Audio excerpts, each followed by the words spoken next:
Hello, boys and girls. It is time for our next couple chapters of The Monsters of Morley Manor. We're going to be reading chapters 5 and 6 today. Okay? And last time we read it, we found out that the monsters that we have now thawed out and are now living, breathing creatures were actually made small by another brother whose name was Martin Morley, and we know that he was the person that was living inside Morley Manor. And Gaspar, our mad scientist slash lizard man, is telling us that the only way that we can get them back to regular size is to go back to the manor and get into his laboratory. Now, the only problem is we know that the manor is going to be getting torn down tomorrow, and it is late at night. So we've decided to kind of head over to the manor and see if we can get these monsters back to their normal size. So we're going to read chapters 5 and 6, and we're going to see what happens. All right, chapter 5, Gaspar's story. What happened next happened very fast. "Family Morleskevich, prepare for battle," cried Gaspar. Instantly, Ludmilla turned back into a bat. She flew towards Mr. Perkins and began to dive-bomb his head, causing him to shriek in concern. At the same time, Bob, the werehuman, dropped into a crouch and began snarling in a truly frightening fashion. Even more astonishing was the way that Gaspar turned his back to Mr. Perkins and dropped to one knee. Albert came running towards him, put one foot in Gaspar's cupped hand. The next thing I knew was flying through the air, right towards Mr. Perkins. He landed on the monkey's stomach and began climbing up his chest. Mr. Perkins, shrieking in dismay, tried to paw the tiny hunchback off, but Ludmilla kept distracting him. Only Melisande didn't join the battle. "You shouldn't be so mean to him," hissed her snakes, which were tangling around themselves in their excitement. "Survival first, kindness second," roared Gaspar. He turned back to Mr. Perkins and began snapping at his toes with his lizardy head. The monkey had enough. Turning, he barreled out of the bathroom and down the hall, shrieking as he went. For a second I was afraid he had taken Albert with him. Then I saw the hunchback's fierce little face peering around the edge of the door, so we must have jumped off when Mr. Perkins decided to flee. "Well done, family," said Gaspar. "I still think it was mean," said Melisandre's snakes. Letting them do the speaking left her free to make a pouty face. "I thought it was great," I said. "That monkey's been a bully since the day he got here. It's about time someone taught him a lesson." "Pleased to be of service," said Gaspar. "Now, if you would be so kind as to conduct us to our home." "We still have to get dressed," I said. Gaspar nodded. "A sensible choice. Man should not face the elements without proper protection." "Do you think we should wake up Grandma?" asked Sarah. I made my "yeah, right" face at her. She sighed. "I guess you're right, only it's kind of scary to think about going alone." "You won't be alone," said Ludmilla. "You'll have us." "And it's not like anyone lives there now," I said, trying to sound braver than I felt. "I wouldn't necessarily count on that," muttered Gaspar. "What's that supposed to mean?" I asked sharply. He shrugged. "Our world is vast and strange, Anthony. Our world is vast and strange." "Brother is a bit of a philosopher," hissed Melisande, gazing at him lovingly.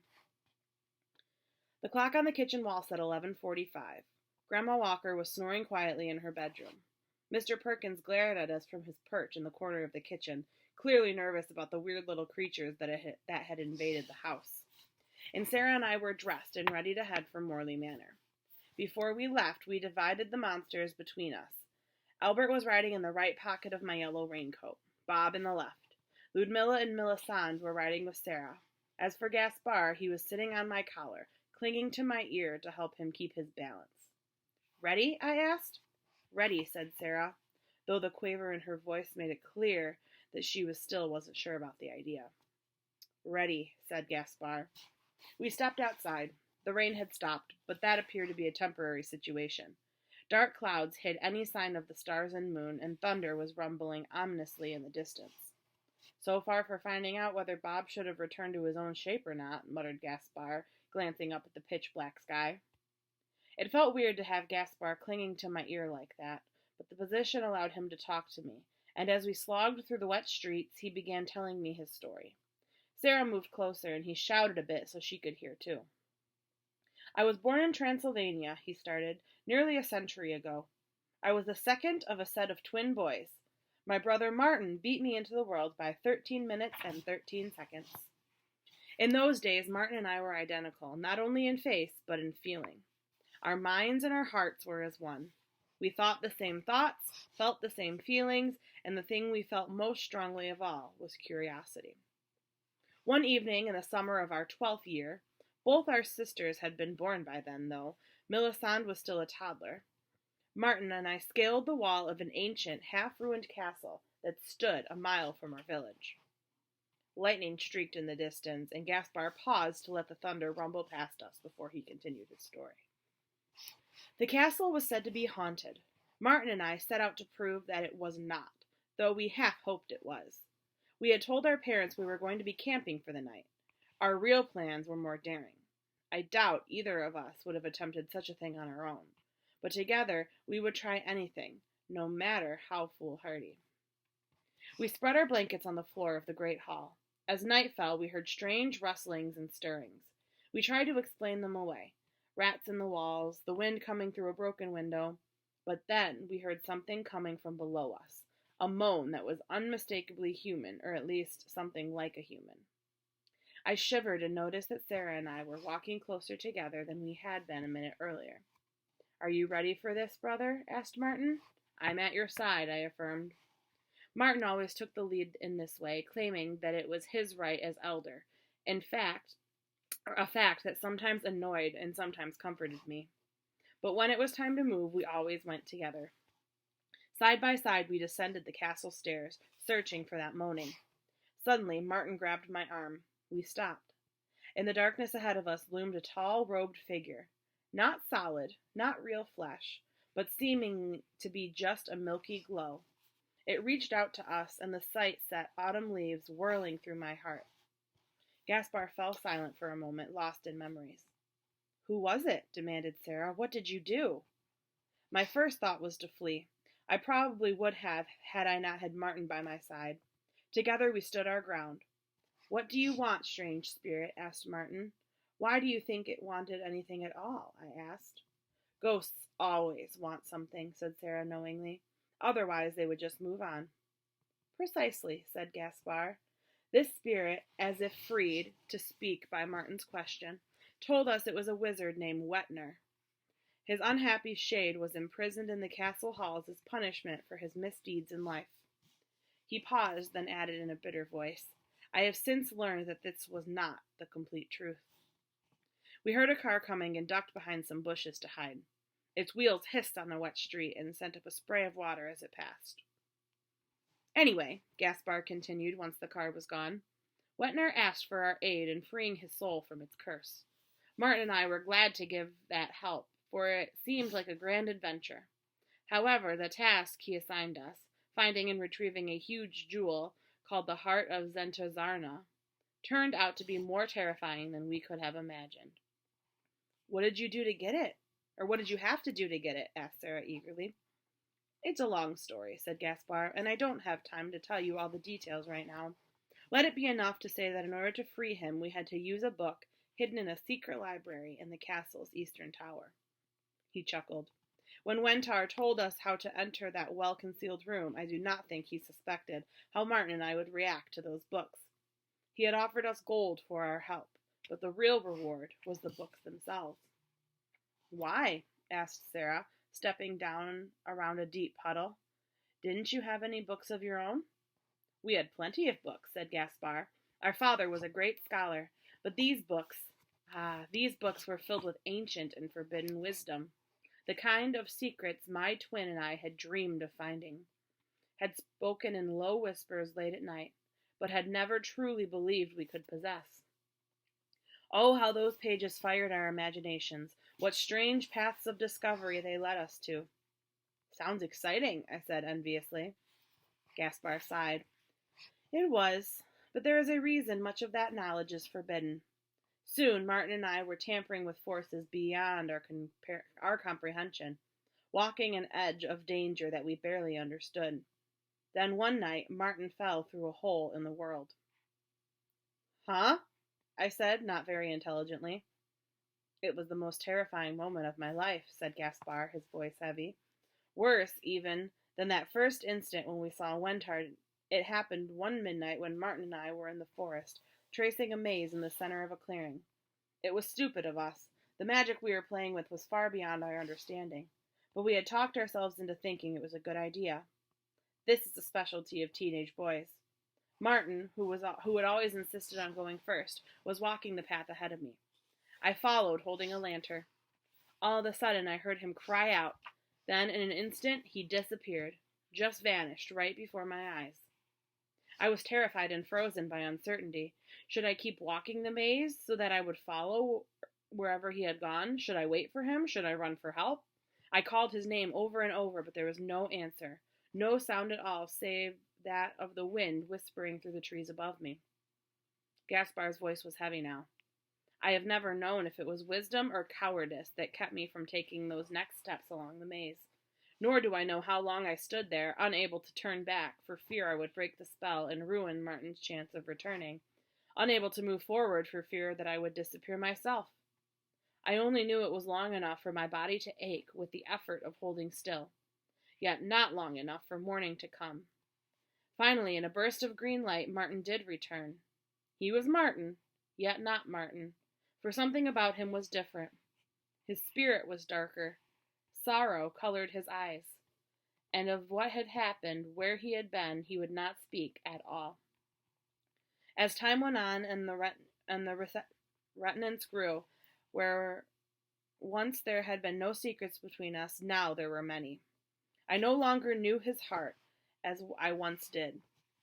Despite this horrifying experience, we did not cease our visits to the castle library. If anything, Martin was more eager than ever to continue our investigations. They were thrilling, yet my heart was heavy, for my twin and I were never again as close as we once had been. The years rolled by. We grew stronger and bolder in our knowledge.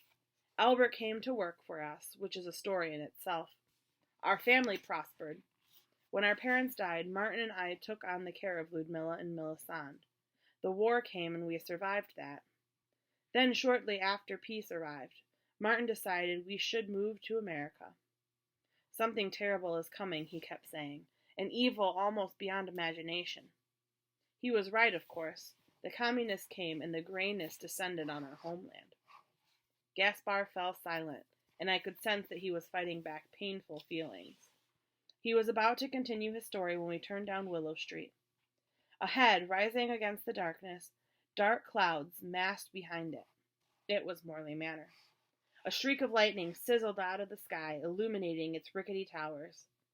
Home, said Gaspar, and in his voice was such love and anger that it frightened me.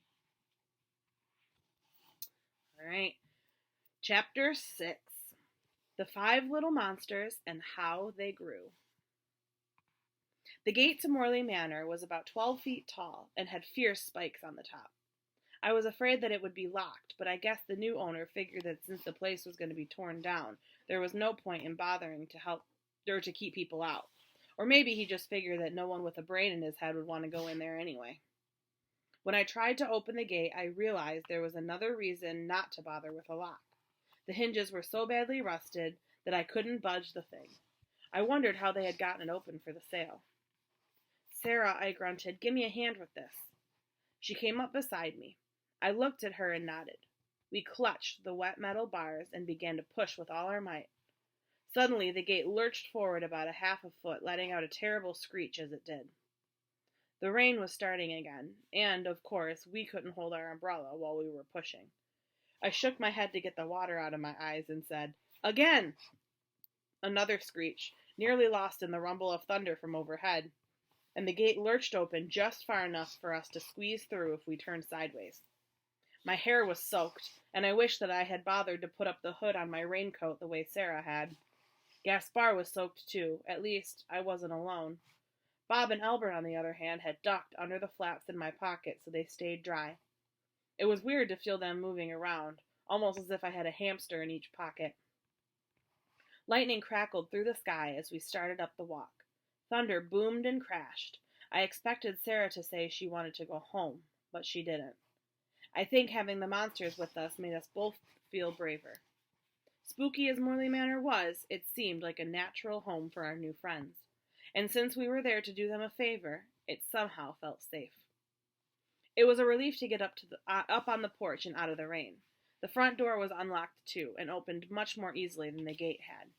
As we stepped inside, a clock began to strike midnight. "That's weird," said Sarah nervously. "What?" I asked, barely able to get the words past the dryness in my throat. "There aren't any clocks in here. I watched a lady buy them all this morning." I shivered.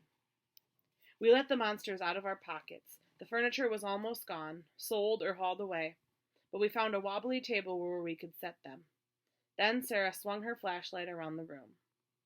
Millicent started to cry.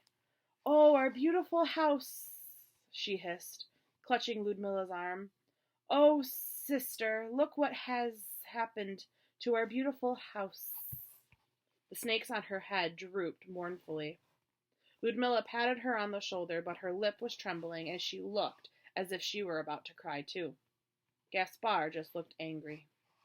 Sarah and I knelt in front of the table so we could talk to them. "What next?" I whispered. "We climb the forbidden stair," said Gaspar. "I should have guessed," I muttered. "All right, where is it?" Remembering the roped-off stairway I had seen this morning, I said, "Never mind, I think I know. You guys want to walk or ride?" They decided to walk, so we put them gently on the floor, except for Ludmilla, who turned into a bat again and flew instead. The sign said absolutely no one past this point was still in place. "What's up there?" I asked when we stood at the base of it. "My laboratory," said Gaspar. "At least, I hope it's still there." He sounded a little nervous. "And the starry door," hissed Millicent's snakes. The stairs were too high for the monsters to climb, so Sarah and I picked them up again, except for Ludmilla, who was still flying. Swallowing hard, we started towards the top. Suddenly, something crashed below us, so loud and hard that I cried out and nearly stumbled. "What was that?" screamed Sarah. "Just the house," said Gaspar, from his perch on my shoulder. When it was clear that we didn't understand, he added, "It makes sounds all by itself." I could feel my eyes bulge. "What's that supposed to mean?" "Just don't open any doors without asking us first," whispered Ludmilla, who was driving me nuts by fluttering around a few inches from my head. Suddenly, a cold wind whistled past us, as if someone had opened an upstairs window. Sarah shivered. "Where did that come from?" "It's just the house," said Gaspar again. "Maybe you guys should go up the rest of the way on your own," I suggested, stopping a few feet from the top. "We can't open the laboratory door, and we're only 5 inches high," hissed Millicent, sounding as if I was some sort of idiot. I sighed and walked on. All too soon were we at the top of the stairs. Sarah lifted her flashlight. A long hallway stretched ahead of us. Several doors opened off from it. At the end of the hallway was a bookcase. "Okay," I said. "Which door?" "None of them," said Gaspar. "But you said—" "We don't use doors," said Gaspar. "We use the bookcase. Take out the second book from the right on the 4th shelf." We walked down the hall. I pulled out the book, and instantly the whole bookshelf slid up, disappearing into the ceiling. "It's like a metaphor," said Gaspar smugly. "The bookshelf is the true door to greater knowledge." I didn't know about greater knowledge, but this was definitely a greater hallway. It stretched ahead of us for an absurd length, clearly going far past the walls of Morley Manor. I couldn't see all the way to the end of it. After about 100 yards or so, it was shrouded in mist. "This is too weird," said Sarah. "On the contrary," said Ludmilla, who had turned back into human form and was sitting on Sarah's shoulder. "It's just weird enough." "Take the 3rd door on the right," said Gaspar. The floor creaked beneath our feet. The door groaned and complained as I pushed it open. By the light of Sarah's flashlight, I saw what appeared to be a mad scientist's laboratory crossed with a wizard's hideaway. The room looked like no one had entered it in 50 years. The walls were so high I figured the original ceiling must have been taken out so the room could extend up to include the attic. Or maybe not. Given the hall we had just traveled, it was hard to be sure how this place was built. Medical tables stood side by side, with a tall wooden stand that held thick ancient books bound in leather and stamped with titles written in some strange alphabet. The shelves were filled with test tubes, beakers, and green glass bottles with labels like Eye of Newt, Powdered Batwing, and Toasted Toad Toes. Dust lay thick over everything. Nets of cobwebs stretched from table to shelf, from shelf to floor. On the far side of the room, on a raised area almost like a little stage, stood 5 glass cylinders, each about 7 feet high. "Thank goodness they're still here," cried Gaspar when he spotted the cylinders. "That's where we will be enlarged." I felt a rustling in the pockets of my raincoat. "Let us out!" cried Albert. Sarah and I found an empty table. I took Albert and Bob out of my pockets and took off the raincoat. Sarah sat Ludmilla and Melisande on the table beside them, then took off her raincoat too. "All right," said Gaspar, "let's get busy. You will have to operate the controls, Anthony." "What are you going to use for power?" I asked. "The electricity has been cut off." "We don't have to fly kites or catch lightning or anything, do we?" asked Sarah nervously. Gaspar laughed. "There are many other sources of power in this world. See that metal box over there? The one on the table near the center of the room? Take me to it, please." The box had a glass top, and I could see through a layer of dust and cobwebs that it held an enormous jewel. "This is the heart of Zenterzana," said Gaspar, "the jewel I told you of." "I thought you gave it back to Wentar," I said, staring at it in awe. "We did. We later earned it back from him. Another story altogether. Place it in the control box over there." Nervously, I took the jewel from its container. Though it was smooth as glass, it seemed to pulse with energy. When I closed my hands over it, I could see the green glow through my fingers. I placed it gently in the control box. "Now throw that switch," said Gaspar, pointing to a lever as big as my arm. I did as he directed. The 5 glass chambers rose about 7 feet into the air. Albert shouted in triumph, which started Bob howling. With Ludmilla fluttering excitedly around our heads, we carried the other 4 monsters to the raised area. Eagerly they took their places, one beneath each glass chamber. When they were all ready, Gaspar said, "Now, return the switch to the original position. When the chambers have lowered and been sealed, press the 3 buttons next to it. First the red one, then the green one, then the black one." I did as he directed. As soon as I had pushed the 3rd button, a thick green mist began to fill the chambers. Thunder shook the sky outside. Rain pounded against the roof. Suddenly a crackle of energy filled the room, so strong and intense that Sarah and I both cried out. When I reached for her hand, a bolt of green power shot between us. "Look!" she cried. The monsters were getting bigger. Slowly at first, then faster and faster. Soon they were taller than us, except for Albert, of course. Gaspar waved his fists in triumph.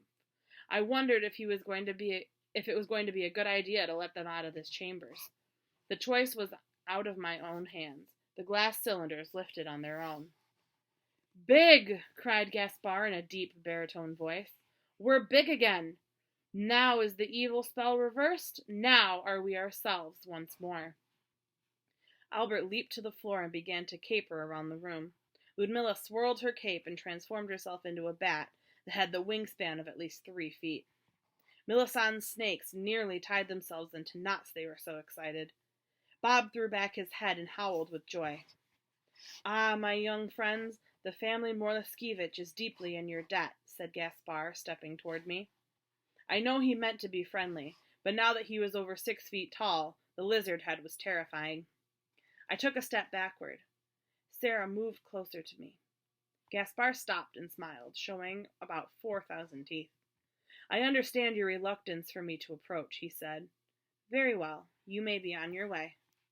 The 5 monsters gathered in a half circle. "You have done the family Morley a great service," said Gaspar. "We thank you." Then they all made that same sweeping bow they had made when they had pledged us their friendship. Sarah and I headed for the door. To my surprise, I felt a little sad at the idea of leaving.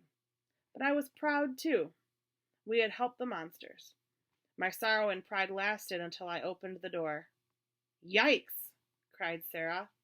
"Who is that?" All right. We're going to find out who that is when we read Chapter 7 next time. Thank you guys for listening, and I can't wait to share Chapter 7 and 8 with you next time. Bye.